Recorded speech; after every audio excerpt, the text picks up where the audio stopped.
안녕하세요. 저는 말로만 딸 같은 며느리가 꿈이라면서 실제로는 저를 돈으로만 여긴 시모에게 통쾌하게 이혼을 선물한 30대 여자입니다. 요즘 이혼 흠이 아니라고들 하시지만 그래도 막상 이혼을 결심하는 건 쉽지 않았어요. 결혼 전에 나름 똑소리 난다는 평을 들었는데 시댁과 딱 잘라 말하는 게 힘들었고 그런 이유로 이혼을 결심하는 것도 힘들었습니다. 어찌 되었든 저는 이혼을 했고 지금 생활에 만족하면 다 된 것이겠죠. 이쯤 되면 제가 왜 이혼까지 하게 되었는지 궁금하실 텐데요.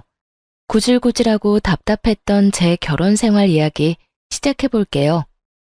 저와 남편은 친구의 친구 사이였어요. 제 친구의 남자친구의 친구가 남편이었죠. 각 친구 무리 중 솔로였던 사람은 남편과 저뿐이었고 친구들끼리 모이다 보면 자연스럽게 남편과 짝이 되곤 했습니다. 그러다 보니 가까워질 수밖에 없었고 정신을 차려보니 연인 사이를 지나 결혼까지 하게 되었습니다. 남편과 연애하던 시절 시모에게서 전화가 종종 오곤 했어요. 아들, 어디야? 밥은 먹었어? 시간이 몇 시인데 먹었지. 엄마는? 식사는 하셨어요? 응, 나도 먹었어. 오늘 친구들이랑 밥 먹고 차도 한 잔 마시고 들어가는 길에 우리 아들 밥은 먹고 다니나 해서 전화했지. 그런 걱정하지 말고 집에 조심해서 들어가. 나 친구랑 있으니까 할 이야기 있으면 집에 가서 해. 이렇듯 시모의 전화가 있을 때마다 남편은 엄마가 혼자 있어서 이렇게 전화가 오곤 해. 사실 어릴 때 아빠 돌아가시고 아빠 없이 혼자 키워주셔서 나한테 의지하는 것도 있고 엄마는 딸이 갖고 싶었는데 딸이 없으니 날 딸처럼 대하기도 하고 하여튼 그래. 혹시 엄마랑 통화하는 거 불편한 건 아니지? 아니, 불편하긴. 그냥 딸 같은 아들이구나 싶어. 나쁘게 보이지도 않고 말이야. 사실이었어요. 엄마에게 다정한 남편을 보며 그저 딸 같은 아들이구나 하는 생각이 들었을 뿐 다른 쪽으로 전혀 생각하지 못했죠. 그냥 별 대수롭지 않게 생각했던 것 같아요.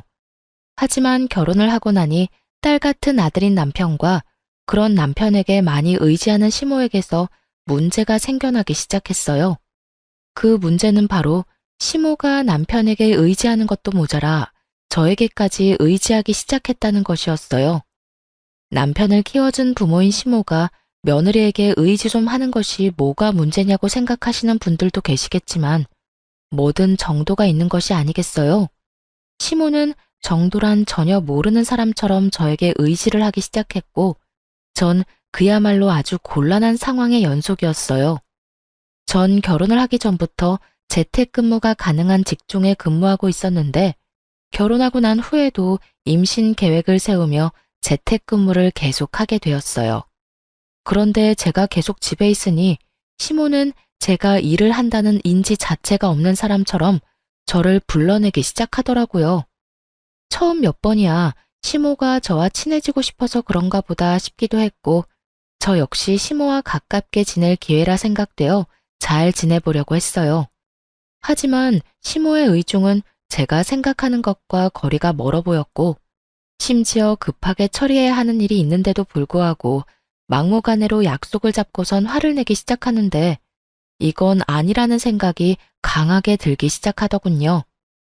아가, 오늘 개봉하는 영화가 있는데 같이 보러 가자꾸나.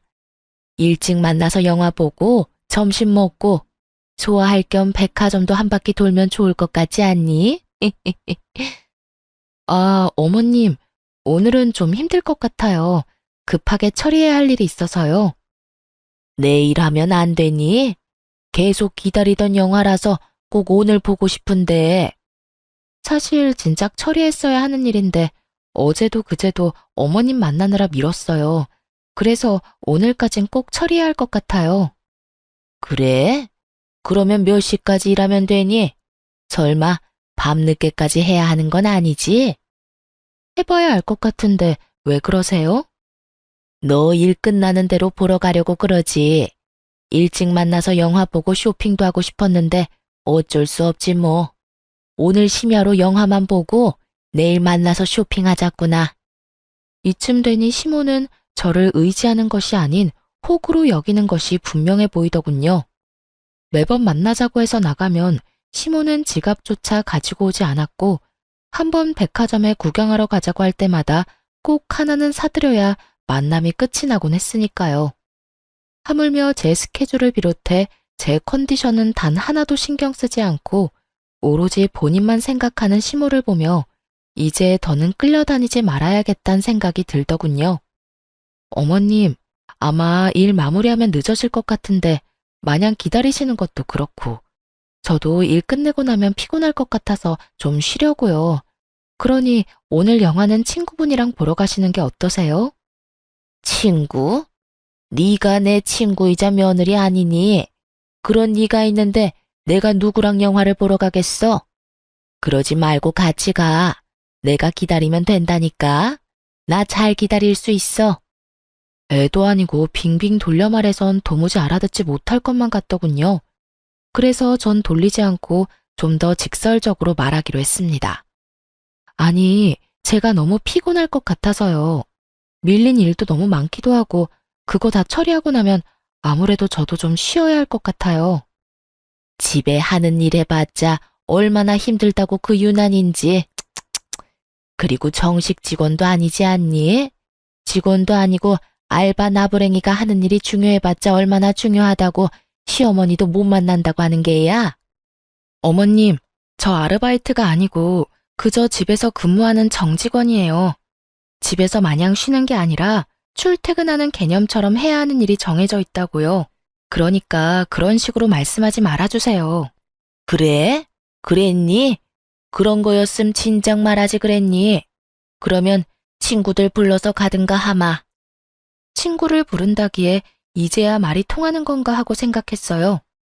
하지만 뒤이어 나오는 시모의 말은 평소 시모가 저를 어떻게 생각했는지 잘 알 수 있게 해주더군요. 그래서 하는 말인데 나 용돈 좀 주려무나. 네? 용돈이요? 그래, 용돈. 친구들 만나서 영화도 보고 밥도 먹고 쇼핑도 하려면 돈이 있어야 하지 않겠어? 평소엔 너랑 다녀서 돈이 필요 없었지만 너는 바쁘다고 했잖니. 그러니 용돈이라도 줘야지. 계좌번호 보낼 테니 넉넉히 보내거라. 저의 예상대로 시모는 저를 돈 쓰는 호구로 여기며 당당하게 돈을 요구해왔고 어떻게 하나 고민하다 결국 30만 원을 보내드렸습니다. 지금 생각하면 왜 돈까지 줬나 싶은데 그땐 그게 최선이라고 생각했던 것 같아요. 딱 그때까진 그래도 이런 시모라도 사랑하는 내 남편을 혼자 힘들게 키워주신 분이라는 생각이 강해 잘 지내고 싶었으니까요. 하지만 이런 제 생각을 산산이 부숴버리는 연락을 받게 되었어요. 바로 그날 저녁에요. 네, 어머님. 오늘 영화 재미있게 보셨어요? 식사는 잘 챙겨 드셨고요? 영하고 나발이고 넌 젊은 애가 통이 작아도 어쩌면 그렇게나 작니? 네? 갑자기 그게 무슨 말씀이세요? 통이 작다니 혹시 돈이 모자랐어요? 뭘 당연한 걸 물어? 고작 30만 원으로 누구 코에 붙이라고 그걸 용돈이라고 보낸 게야. 네 그 코딱지만한 씀씀이 때문에 내가 오늘 친구들 앞에서 얼마나 창피했는 줄 알기나 알아? 여러분, 30만 원이 작은 돈인가요?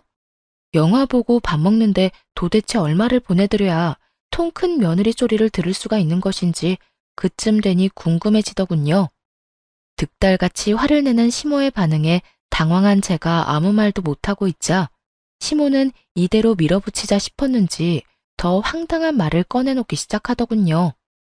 그러지 말고 너 쓰는 카드 있지? 카드 있긴 하죠. 그런데 카드는 왜요? 왜긴 왜야. 이럴 때마다 용돈 받아 쓰는 것도 나도 힘들다.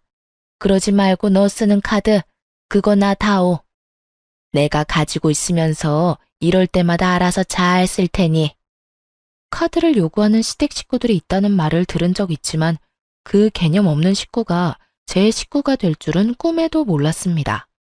거기에다 어쩌면 이리도 당당한지 정말 박수라도 쳐주고 싶은 심정이더군요. 시모의 요구가 당당하면 당당할수록 전 그런 시모와 잘 지내보고자 하는 의지는 바닥을 향해 곤두박질 쳤고, 기어이 시모의 입에서 지금 받으러 온다는 말이 나오고 나서야 모든 것을 내려놓게 되더군요. 너 집에 있지? 지금 받으러 가면 되니? 내가 가는 게 정 부담스러우면 퀵으로 보내거라. 아니면 카드만 택시 태워 보내든지. 뭐든 다 괜찮으니 오늘 내로 주기만 해. 아니요, 어머님. 오실 필요도 없고 제가 카드만 보내는 일도 없어요. 뭐라고? 그게 무슨 뜻이니? 설마 카드 못 준다는 말을 하는 거니? 네, 저는 카드 못 드려요. 애초에 드릴 마음도 없었고요. 뭐야? 그까지 카드 좀 주는 게 뭐 힘든 일이라고 그렇게 딱 잘라서 안 된다고 하는 게야? 어머님은 어떨지 몰라도 전 힘이 들어서 못 드릴 것 같네요. 저도 쓰는 카드를 어떻게 어머님을 드리겠어요. 하여튼 그런 줄 아시고 다신 카드 이야기는 하지 말아주세요. 그럼 저도 피곤해서 끊을게요. 이렇게까지 안 된다고 딱 잘라 말했지만 시모는 여전히 정신을 차리지 못하고 있었고, 저를 보면 카드를 맡겨놓은 사람처럼 카드 타령을 해대더군요. 물론 그럴 때마다 전 절대 안 된다고 못을 박아버렸고요. 이런 상황에서 제일 어이없는 게 무언지 아세요? 저에게 말끝마다 카드 타령을 해대는 시모는 막상 남편에겐 아무런 요구를 하지 않는다는 거였어요. 용돈이나 카드 타령을 하기는커녕 준다는 용돈도 마다하고 나서기 일쑤였죠. 엄마, 용돈 이걸로 필요한 거 샀으세요. 아니야. 엄마 돈이 있어. 우리 아들이 어떻게 번 돈인데 이걸 엄마가 써. 뒀다가 우리 아들 필요한 데 있으면 써. 엄마는 정말 괜찮아. 이렇게 말하면서요. 자기 아들 돈은 아깝고 제 돈은 은행에서 돈 뽑아 쓰듯 쉽게 생각하는 시모를 바라보는 제 심정이 어떨지 짐작이 되시나요? 얄미운 것도 얄미웠지만 이해도 되지 않았고 문제도 많아 보였죠. 용돈이나 카드에 대한 요구가 계속되면 계속될수록 시모와 저의 사이는 멀어졌고, 이러는 와중 남편은 중재를 한다며 저에게 헛소리를 늘어놓기 시작했어요. 여보, 엄마한테 대충 이야기 들었는데 그냥 카드 좀 드리면 안 돼? 당신이 카드 준다고 해도 엄마가 막 쓸 사람도 아니고, 카드가 정 찝찝하면 용돈을 달마다 주던가. 달마다 이런 이유 저런 이유 되면서 적게는 20만 원, 많게는 50만 원씩 가져가시고 있어. 어떤 달에는 도저히 입을 옷이 없다고 돈 내놔라. 어떤 달에는 몸보신한다고 30만 원. 그건 용돈 아니야? 뭘 얼마나 더 달란 말이야. 아, 몰라. 난 이제 더는 못하니까 그렇게 주고 싶으면 당신이 줘. 카드를 주던지 용돈을 주던지 당신이 알아서 하라고. 당신 엄마는 왜 나한테만 그래? 당신 돈은 그렇게나 아까워서 벌벌 떨면서 왜 내 돈만 못 빼가서 난리냐고. 당신도 잘 알잖아. 우리 엄마 딸 같은 며느리에 대한 로망 같은 거 있었다는 거. 그래서 그런가 봐. 아들이 주는 용돈보다 며느리가 주는 용돈이 더 기분 좋고 그런가 보지. 그러니까 당신이 좀 이해해. 어차피 당신 돈이 내 돈이고 내 돈이 당신 돈인데 뭘 그런 거 가지고 기분 나빠해. 남편의 말도 안 되는 소리를 듣고 있는데 정말 이대로는 안 되겠다는 생각이 들더군요. 그래서 전 초강수를 두기로 했어요. 아, 그래? 그러면 당신 월급 카드 놔줘. 내가 관리할게. 앞으로 거기에서 어머님 이체해주고 용돈 주고 하면 되지? 당신 말대로 그 돈이 그 돈이니까. 아, 어머님 기분 좋으시게 내 이름으로 보낼 테니 그건 걱정하지 말고. 얼마 드리면 만족하시려나? 50만 원? 100만 원? 얼마나 보내드릴까? 아예 통 크게 200만 원 드려? 에이, 여보, 왜 그래? 200만 원씩이나 주면 나 생활은 어떻게 해? 그러지 말고 그냥 내가 엄마한테 잘 말해볼 테니까 당신은 신경 쓰지 마. 똑바로 잘 처리해. 괜히 중간에서 말 이상하게 해서 내 입장 곤란하게 만들지 말란 말이야. 그렇지 않아도 나하고 어머님 사이도 안 좋은데 당신까지 보내지 말라고. 걱정도 팔자다.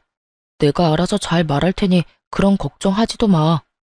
웬일로 큰 소리를 떵떵 친다 싶더니 남편은 시모에게 말을 잘했더라고요. 아주 잘 말이죠. 몇 달 동안 시모에게서 돈을 이유로 하는 연락이 오지 않았고 전 알아서 잘 해결했겠거니 하고 지냈는데 어느 날 갑자기 화가 잔뜩 난 시모에게서 전화가 왔더라고요. 전화를 받았더니 시모는 다짜고짜 화를 내기 시작했고 그 화를 내는 이유가 정말 가관이었어요. 너 미쳤니? 미쳤어? 내 아들한테 뭐라고 했길래 내 아들이 네 이름으로 돈을 보내준 것도 모자라 카드까지 네 카드라고 속이고 나한테 줬던 거야. 난 그것도 모르고 그 카드를 얼마나 썼는데. 그래요.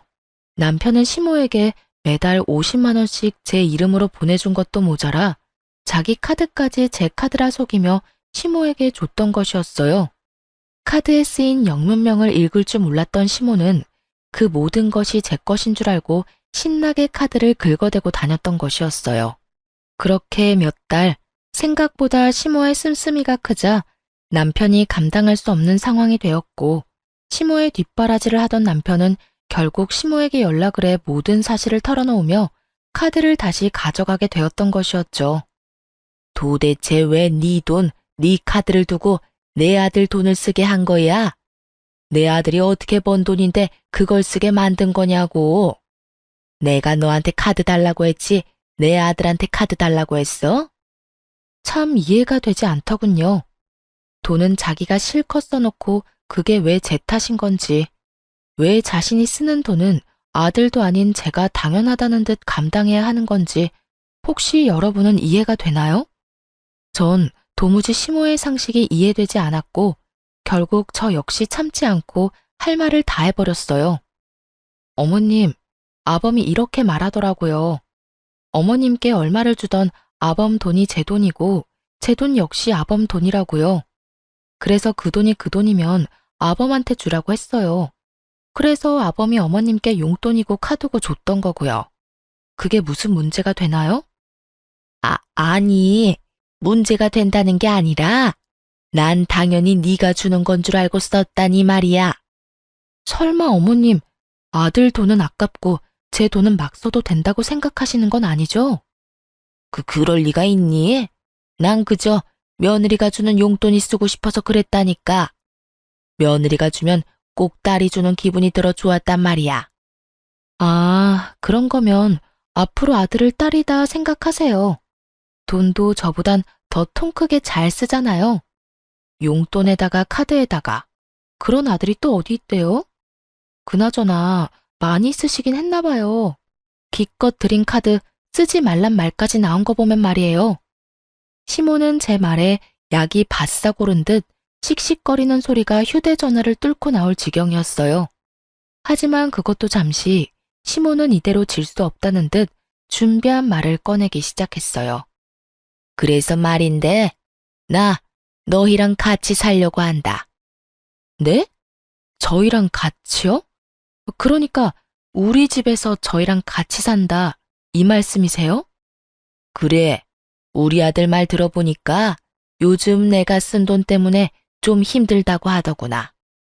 우리 집에 드는 기본적인 생활비도 그렇고 요즘 물가도 많이 올랐는데 혼자 먹겠다고 이것저것 해대는 것도 낭비 같고. 그래서 내가 너희 집에서 지내면서 음식도 해주고 너한테 살림도 좀 알려줄 겸 말이다. 정말 좋은 생각 같지 않니? 내가 같이 살면 생활비 이중으로 안 들고 따로 용돈 줄 필요도 없지 않니? 그냥 필요할 때마다 네가 사주면 되니까 말이다. 시모는 아예 저희 집에 살면서 저를 괴롭히겠다는 것도 모자라 제 지갑을 시모 지갑인 양 살겠다는 말을 당당하게도 뱉어내고 있었고 전 고민할 것도 없이 이렇게 답했어요. 어머님, 죄송한데 저는 어머님이랑 같이 살 생각 없어요. 생활비가 얼마가 들든 용돈이 얼마가 필요하든 그건 어머님 아들이랑 잘 이야기하시고요. 여기서 어머님이랑 살 일은 절대로 없을 테니 다신 합가 이야긴 꺼내지도 말아주세요. 그대로 전 전화를 끊어버렸고 그날 저녁 시모에게 이야기를 전해들은 남편이 씩씩거리며 집으로 들어오더군요. 여보, 당신 진짜 너무한 거 아니야? 내가 우리 엄마 힘들게 나 키웠다고 했잖아. 그런 우리 엄마가 생활비 좀 아끼고 내 돈 아껴주겠다고 우리랑 같이 좀 살겠다는데 그게 그렇게 단칼에 안 된다고 할 일이야? 그러면 고민하다 안 된다고 했어야 했어? 안 되는 건 그 자리에서 안 된다고 딱 잘라 말해야 딴 말 안 나온다는 거 몰라? 그리고 어머님이 돈 아끼려고 우리 집에 들어오고 싶다고 그러셔? 당신은 그 말을 곧이곧대로 믿는 거고 멍청한 거야, 순진한 거야. 아니면 그렇게 믿어서라도 어머님이랑 같이 살고 싶은 거야? 지나가는 사람 아무나 붙잡고 물어봐. 어머님이 정말 돈 아끼려고 합가하자고 하는 건지. 나 골탕 먹이려고 나랑 한 집에 살면서 내 돈을 본인 돈처럼 편히 쓰려고 들어온다는 거잖아. 당신은 왜 그렇게까지 생각하는 건데? 정말로 돈도 아끼고 살림도 도와주시려고 합가하려는 거일 수도 있잖아. 어머님이 직접 말하더라. 자기한테 살림도 좀 배우고 필요한 거마다 내가 다 사줄 테니 용돈도 필요 없다고. 이 말이 무슨 뜻인지 모르겠니? 이래도 내 말이 틀려? 그건 어쨌든 난 우리 엄마 모시고 싶어. 엄마 생활비도 아깝기도 하고 우리 엄마도 우리랑 살고 싶다잖아. 난 무슨 일이 있어도 엄마 모시고 살 거야. 당신이 싫다고 하면 이혼을 해서라도 모시고 살 거라고. 이혼 말을 꺼내고 싶은 사람이 누군데 감히 이혼을 짓거려대는 남편을 보며 정말 오만정이 떨어진다는 말이 무언지 알 것 같더라고요. 알아서 해. 난 절대 어머님 모시고 살 생각 없으니까. 그런 이유로 이혼하고 싶다면 해야지 이혼. 별 수 있겠어? 저 역시 흥분을 한 상태였고 남편 역시 저 못지않은 상태였죠. 저흰 합가와 이혼을 두고 싸우기 시작했고 남편은 생각할 시간을 좀 가지자고 하며 집을 나가버리더군요. 저 역시 흥분을 좀 가라앉힐 필요가 있다고 생각했던지라 남편을 붙잡지 않았어요. 그렇게 며칠이 지났는데도 남편은 집으로 돌아오지 않았고 전 걱정스러운 마음이 들며 시모에게 전화를 걸게 되었어요. 안부를 묻는 겸 남편이 어떻게 지내는지 궁금하기도 했으니까요. 어머님, 잘 지내세요? 나야 뭐, 잘 지낸다. 그나저나 무슨 일이니? 그간 전화도 잘 안 하더니. 왜? 집에 무슨 일이 있니? 우리 아들한테 무슨 일이 있어? 혹시 어디 아프니? 네? 아니요. 그동안 어머님께 전화도 못 드린 것 같고 그때 전화도 그렇게 끄는 게 마음에 걸리기도 해서요. 어머님 잘 지내신다면 됐어요. 또 전화 드릴게요. 끼니 잘 챙겨 드세요.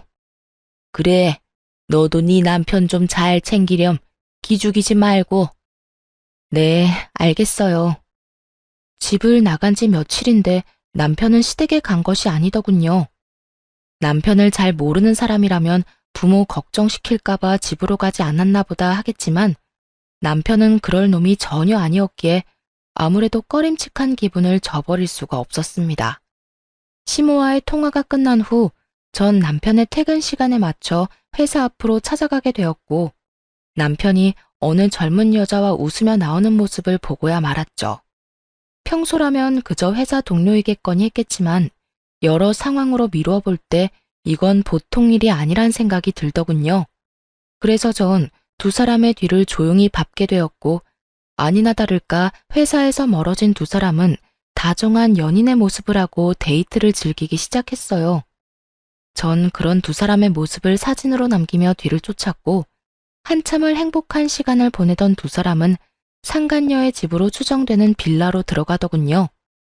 어쩐지 이혼 이야기가 쉽게도 나온다 싶었는데 그건 홧김이 아닌 믿는 구석이 따로 있었던 진심이었더라고요. 딱 보기에도 20대 초반의 사회 초년생으로 보이는 상간녀를 끼고 있으니 이혼하고 싶어 안달이 났던 것이었죠. 믿을 수 없는 현실과 배신감에 우는 것도 잠시였던 것 같아요. 빠르게 정신을 다잡은 저는 당연히 이혼을 마음먹게 되었고 두 사람의 뒤를 밟으며 찍은 사진들도 증거로 쓰기에 차고 넘치는 상황이었죠. 이제 남은 건 어떻게 복수를 하냐 하는 것이었는데 한참을 고민하며 이혼을 준비 중인 저에게 예상치 못한 짐들이 오기 시작했어요. 그건 바로 시모의 짐이었는데 택배로 한가득 끊임없이 옷 박스들이 오기 시작하더라고요. 그렇지 않아도 이혼 준비로 정신이 없는데 이건 또 무슨 짓거리인가 싶어 시모에게 전화를 걸었죠. 어머님, 이게 다 뭐예요? 짐 박스들이 한가득 왔던데요. 아, 그거? 뭐긴 뭐야, 내 짐이지. 나 짐 내놨는데 마침 관심 보이는 사람이 있어서 다음 주쯤이면 다 정리하고 너희 집으로 들어갈 수 있을 것 같구나. 이건 또 무슨 소리인가 싶더군요. 남편 놈은 집 나간 것도 모자라 알고 보니 다른 살림까지 차린 마당에 아무것도 모르는 시모는 저희 집에 살 거라 믿어 의심치 않는 상황이라니. 그것도 저는 단 한 번도 동의한 적 없는 합가를요. 네? 그게 무슨 말씀이세요? 저는 합가 싫다고 했잖아요. 저는 어머님 못 모시고 산다니까요. 아니, 이제 모시고 살 이유도 없다고요. 다 됐고, 일단 이 짐부터 다 가지고 가세요. 싹 다 버려버리기 전에 다 가지고 가시라고요. 네가 그렇게 말하면 내가 겁먹을지 아니? 일단 집부터 정리하고 오갈 데 없다고 하면 내 아들이 나 길바닥에서 살게 할 것 같니? 우리 아들이 어떤 아들인데 무조건 나 모신다고 할 거다. 우리 아들한테 말하면 오늘 당장이라도 집으로 오라고 할 게 뻔하지만 내가 너 생각해서 일주일 시간 주는 거야. 내가 보낸 짐 정리도 좀 하고 네 마음도 정리 좀 하라고 말이다. 정말 이유 없는 이혼 없다더니 이 정도면 이혼을 하고도 남을 상황 아닌가요? 다짜고짜 합가를 하겠다니 참 대단하다 싶었어요. 시모는 본인 할 말은 다 끝났다는 듯 전화를 끊어버렸고 이렇게까지 나와주는데 저 역시 복수는 피할 수 없는 운명이다 싶더군요. 이 꼴을 당하고도 그저 조용히 이혼해주면 그거야말로 바보 멍청이 호구 아니겠어요? 전 시모의 짐을 고스란히 잘 가지고 있다가 시모가 말한 일주일이 되는 날에 그 짐을 상간녀의 집으로 보내버렸어요. 그리고 시모에게 연락을 했죠. 어머님, 준비는 다 하셨어요? 준비라고 할 게 있니? 짐은 진작 너희 집으로 보냈고 나머지 정리도 그간 다 했었지. 그렇지 않아도 지금 나가려는 참이었다. 집에 있지? 짐 정리는 다 해놨니? 난 안방 쓰면 되지. 방은 집부터 보시고 결정하세요. 제가 어머님이랑 아범이랑 같이 살 수 있는 새로운 집 구했어요. 그러니까 일단 집부터 보시고 어느 방 쓸지 결정하시면 될 거예요. 어머, 그게 정말이니? 끝까지 반대할 줄 알았더니 웬일로 그런 기특한 결정을 했을까? 드디어 정신 차렸구나. 그래, 시댁 식구하고 척지고 지내봤자 너만 손해야. 그러니까 앞으로 잘해. 내가 한평생 너희하고 붙어 살겠니? 적당히 살다가 알아서 나갈 테니 같이 사는 동안 잘 하려무나. 아, 네. 그럴 거예요, 아마. 아무튼 주소는 문자로 보내드릴 테니 지금 출발하시면 돼요. 시모는 신난 어린아이처럼 들뜬 목소리로 답하더니 전화를 끊어버렸고 저는 시모와 전화를 끊자마자 상간녀의 집 근처로 가서 시모를 기다렸어요. 얼마나 기다렸을까요? 시모가 택시에서 내리더니 빌라로 들어서더군요. 이내 많이 당황한 듯 허겁지겁 뛰어내려오는 시모의 뒤로 옷을 입다만 남편놈과 상간녀가 내려오더라고요. 엄마, 잠시만, 내 이야기 좀 들어봐. 네, 나중에 이야기해. 지금은 이 엄마가 너무 놀라서 그래. 아니, 엄마, 잠시만. 여긴 어떻게 알고 온 거야? 누가 알려줬어? 그리고 저 짐들은 또 뭐고? 네 마누라가 나랑 같이 살 집 구해놨다고 택시 불러줘서 왔어. 내가 너희 집으로 보낸 짐도 곧 이리로 온다고 했다고. 그런데 여기에 네가 웬 여자랑 그러고 있으니 이 어미가 얼마나 놀랐겠어? 어? 집사람이? 그럼 집사람이 여길 알고 있단 말이야? 아니, 내가 바람 피운다는 걸 다 알고 있었단 말이야? 그렇겠지. 그러니까 여기로 날 보냈겠지. 이 녀석아, 아무리 네 마누라가 싫다고 해도 바람을 피우면 어쩌자는 거야. 그것도 저렇게 어린 여자랑. 엄마, 어려도 그 여자보다 생각이 깊다고. 내가 그 여자한테 엄마 모시자고 하니까 절대 안 된다고 난리를 쳤는데 수진이는 당연히 모셔야지 뭘 그렇게 당연한 소리를 묻냐고 하더라니까. 그게 정말이야? 그럼 수진아, 네가 말해봐. 너 우리 엄마 모시고 살 수 있다고 했지? 그럼요, 어머님. 저는 오빠가 그 여자랑 헤어지고 저한테 와주기만 하면 뭐든 할 수 있어요. 그리고 남편 부모님은 제 부모님과 마찬가지인데 모시고 사는 게 뭐예요? 그냥 같이 사는 거죠. 그렇지 않나요, 어머님? 상간녀의 말에 시모의 입이 귀에 걸리는 것이 멀리서도 한눈에 보이더군요. 세 사람은 이내 화기애애한 분위기에서 뒤늦은 통성명을 하는가 싶더니 이내 제 욕을 해대기 시작하더군요. 그나저나 그년 때문에 엄마가 얼마나 놀랐는 줄 아니? 그냥 상황 설명을 해주면 되지 왜 그런 거짓말을 하고 그런데? 내가 뭐 내 아들 바람났다고 하면 우리 수진이 머리채라도 뜯어줄 거라 생각했는가 보지? 그러니까 그 여자가 그렇게 독하고 영악한 구석이 있다니까. 내가 괜히 조광지 쳐버리고 수진이랑 살림 차리고 살고 있었겠어? 엄마 못 모신다고 눈알 뒤집고 나한테 따지고 드는데 아주 오만정이 다 떨어졌어. 어머님, 저도 오빠한테 이야기 들어보니까 그 여자랑 오빠랑 계속 살았다간 부모와 자식 간에 영 끊어지는 건 물론이고 오빠 기도 못 펴고 살 것 같더라니까요. 이야기 듣는 내내 불쌍해서 혼났어요. 그래? 그년이 내 아들 길을 죽였단 말이야? 내 인연을 그냥 내 눈앞에 있었으면 내가 그 머리털을 다 뽑아뒀을 텐데. 그렇게 애타게 보고 싶어하는 시모 앞으로 걸어갔고 저를 발견한 세 사람은 놀란 것도 잠시 의기양양한 표정으로 팔짱까지 끼고 저를 바라보더군요. 내 인연, 네가 우리 아들 길을 그렇게나 죽여댔다며? 어디 여자가 하늘 같은 남편 길을 죽이고 난리야? 네 친정에선 그렇게 가르치더니? 그럼 어머님은 아들한테 조광지 쳐버리고 바람이나 피우고 다니라고 가르쳤어요? 아님 보고 배운 건가? 혹시 돌아가신 아버님이 바람기가 있었나요? 그렇지 않고서야 어쩜 저렇게 당당하게도 바람을 쳐 피울 수가 있는 건지 도무지 제 상식으론 이해가 안 돼서요. 네가 감히 누구 앞에서 그딴 말을 짓거리는 게야? 안 되겠다. 너 당장 이혼하거라. 내가 그간의 정을 생각해서 너 이혼녀만큼은 만들지 않으려고 했는데 너 하는 꼴을 보니 도무지 안 되겠구나.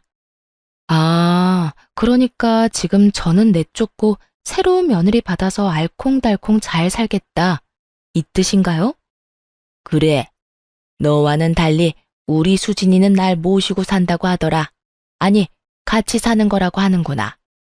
나이는 어려도 너보다 생각 깊은 게 네 눈에도 보이지 않니? 어찌되었든 조용히 이혼하거라. 뭐 소송이니 위자료니 시끄럽게 굴지 말고. 시모가 편을 들어주자 상간녀는 본인이 나서도 되는 자리라고 생각했는지 말을 치고 나오더군요.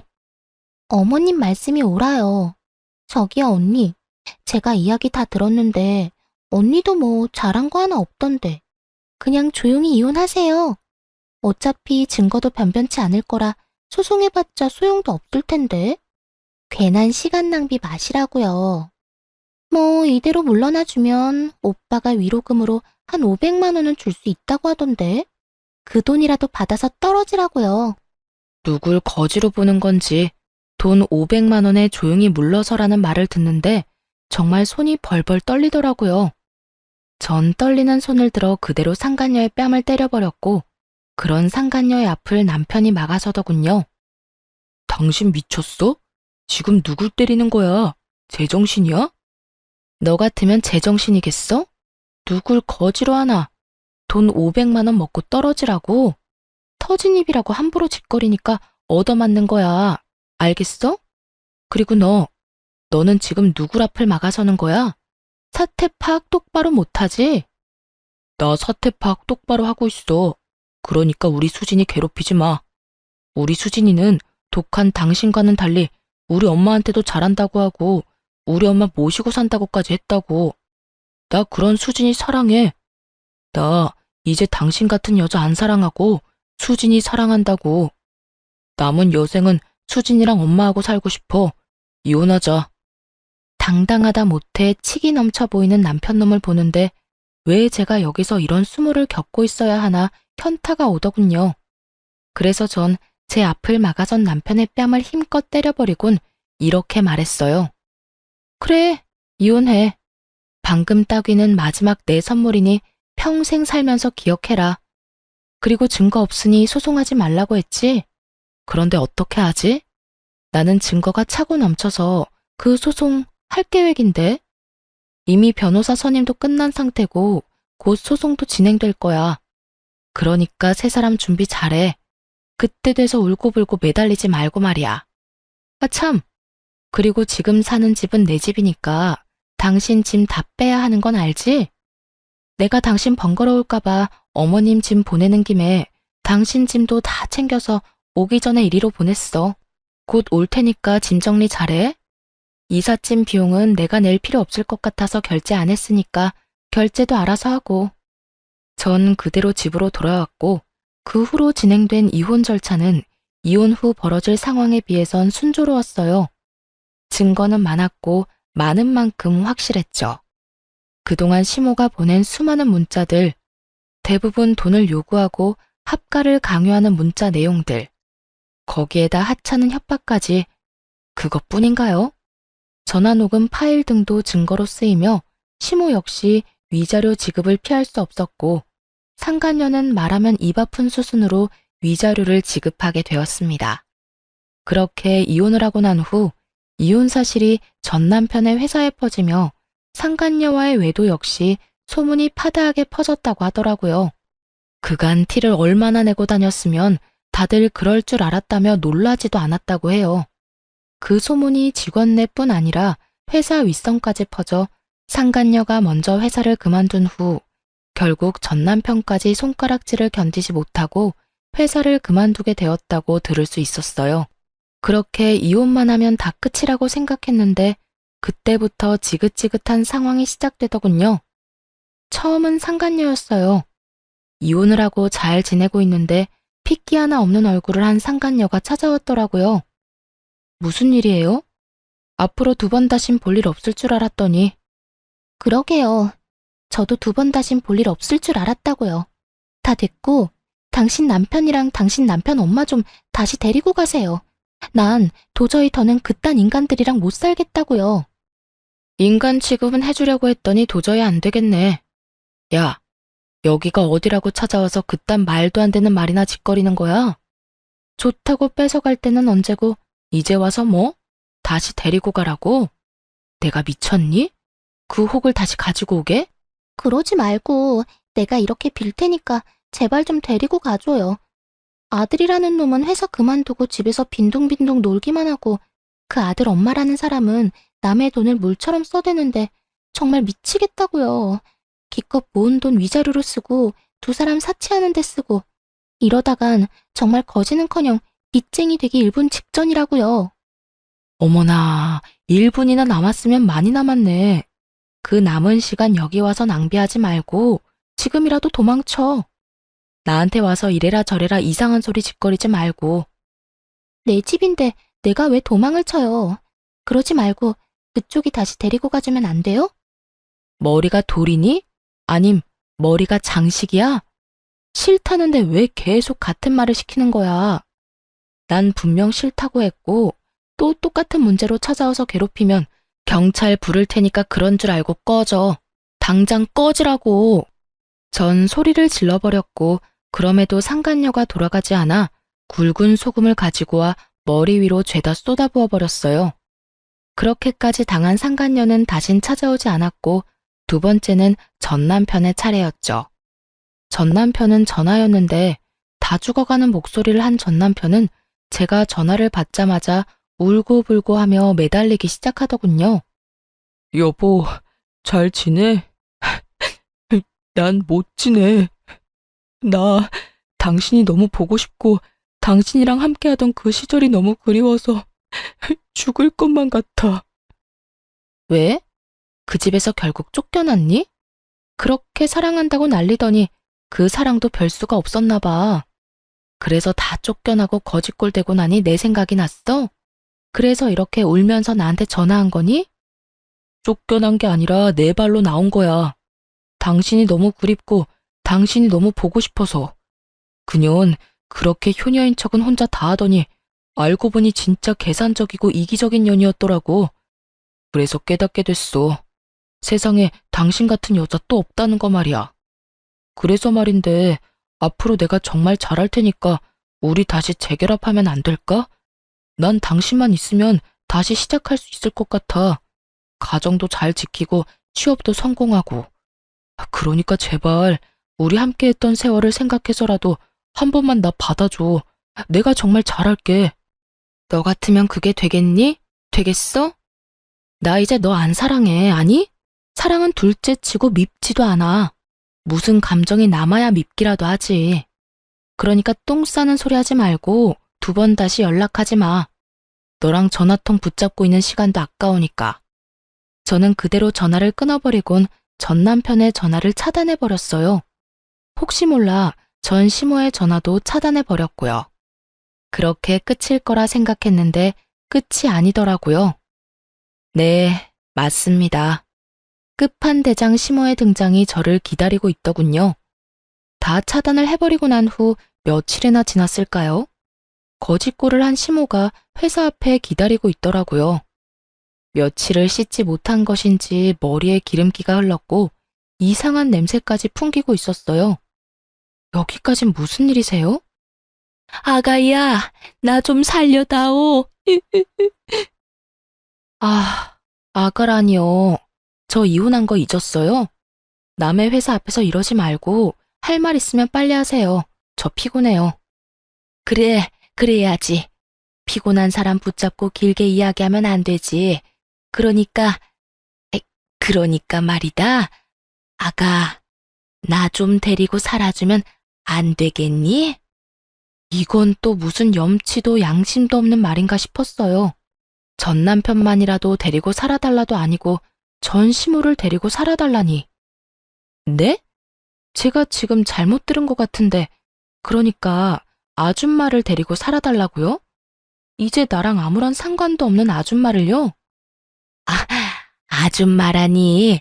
그래도 내가 한땐 네 시험이었는데 아줌마는 너무 심하지 않니? 아니다, 아줌마. 맞지, 그래. 그깟 호칭이 뭐가 중요하겠니? 다 됐고 네가 똑바로 들은 게 맞아. 나 좀 데리고 살아주면 안 되겠니? 글쎄, 나 그 집에서 쫓겨났단다. 그나마 집 한 돈은 가지고 있었는데 글쎄 아들이 사업이라도 해보겠다고 하더니 그 돈을 도박으로 다 날렸다지 뭐야. 그게 어떤 돈인데. 그래서 집에서 쫓겨나고 원수 같은 아들놈마저 날 버리고 내가 오갈 데가 없어. 이러면서 대성통곡을 하기 시작하는데 기가 막혀 말도 안 나오더라고요. 얼마 남지 않은 부모 노후 자금 가지고 도박을 해 다 날려버린 남편놈은 전 시모를 버리고 도망을 가버렸고 그런 것도 아들이라고 이러지도 저러지도 못하고 거짓골로 지내다 저에게까지 찾아온 전 시모라니. 아무리 복수를 꿈꾸긴 했었지만 이렇게까지 망가진 걸 바란 것은 아니었는데 참 안타깝기도 불쌍하기도 했어요. 그렇다고 제가 책임질 정도의 감정은 아니었고요. 한참을 대성통곡을 해대던 시모는 힐끔 제 눈치를 살피며 제 손을 잡으려고 했고 전 그런 시모의 손을 쳐내며 이렇게 말했습니다. 이제 할 만큼 다 했어요. 사연팔이도 다 했고 불쌍한 척도 그 정도면 연기대상급이었고 눈물도 좀 뺐으니 할 만큼 다 한 것 같은데 더 할 게 남았나요? 사연팔이? 너 무슨 말을 그렇게나 심하게 하니? 아무리 네가 나한테 감정이 좋지 않다고 해도 내가 한때는 네 시험이었는데 그렇게까지 말하는 건 좀 아니지 않니? 한때는 절 죽어라 괴롭혔던 시어머니였으니까 이렇게까지 하는 거예요. 아직 그걸 모른다니 참 유감이네요. 뭐라고? 내가 널 언제 죽어라 괴롭혔다고 그러니? 모른다니 그것 역시 유감이네요. 하여튼 전 아줌마랑 같이 살 생각 전혀 없고요. 땡전 한 푼 도울 생각은 더더욱 없으니까 다신 찾아오지도 찾지도 마세요. 그러게, 있을 때 좀 잘하지 그랬어요? 나한테 아줌마가 조금이라도 다정하게 대해줬으면 그간의 정을 생각해서라도 찜질방 비용 정도는 줬을 텐데요. 제 말에 약이 오를 대로 오른 시모는 태세를 바꿔 제 머리채라도 잡아보고자 저에게 달려들더군요. 하지만 그런 시모를 예상했던 저는 시모의 팔을 확 잡아 밀쳐버렸고 그 자리에서 경찰을 불러버렸어요. 제가 그렇게까지 할 거라 예상하지 못한 시모는 혼비백산이 되어 주랭랑을 쳐버렸고요. 시모의 주랭랑을 마지막으로 지긋지긋한 인형과도 작별을 하게 되었습니다. 끝날 때까지 끝난 게 아니라고 하더니 이번엔 정말로 끝이 났더라고요. 그 후로 저는 일상을 즐기며 잘 살고 있어요. 주말엔 취미 생활도 하고 그간 만나지 못했던 친구들도 만나며 아주 알차게 보내고 있어요. 비정상적인 시모와 남편의 외도. 둘 중 한 가지만 경험했어도 학을 떼게 됐을 이혼 사유 두 가지를 다 겪고서 이혼을 한 터라 결혼에 대한 생각은 전혀 하지 않고 있습니다. 시간이 지나고 지금 느끼는 감정이 무뎌지면 또 어떻게 될진 알 수 없는 일이지만 현재까진 그렇네요. 혼자 온 세상 혼자 잘 즐기고 살다 남에게 피해 주지 않고 가는 것도 꽤 멋진 삶이 될 수도 있다는 생각이 들어요. 그만큼 지금 혼자 지내는 저만의 삶에 만족할 뿐더러 더없이 행복하답니다. 처음 이혼을 했을 당시엔 제 탓도 했던 것 같아요. 그때 제가 시모를 받아들였다면, 그때 제가 시모에게 더 잘했더라면 하면서요. 저도 참 바보 같지 않나요? 그만큼 이혼이라는 것이 심적으로 저를 힘들게 했고 저를 흔들어대곤 했습니다. 하지만 그것도 시간이 지나니 상황을 똑바로 직시하게 되었고 그 모든 것엔 저의 잘못이 없다는 것을 깨달았어요. 그러고 나니 제 인생이 즐겁고 행복해졌고요. 제가 단단해진 만큼 앞으로 남은 제 삶은 더욱 행복하겠죠? 이로써 저의 사연은 끝이 났습니다. 끝까지 응원해주시고 함께해주신 모든 분들 감사합니다.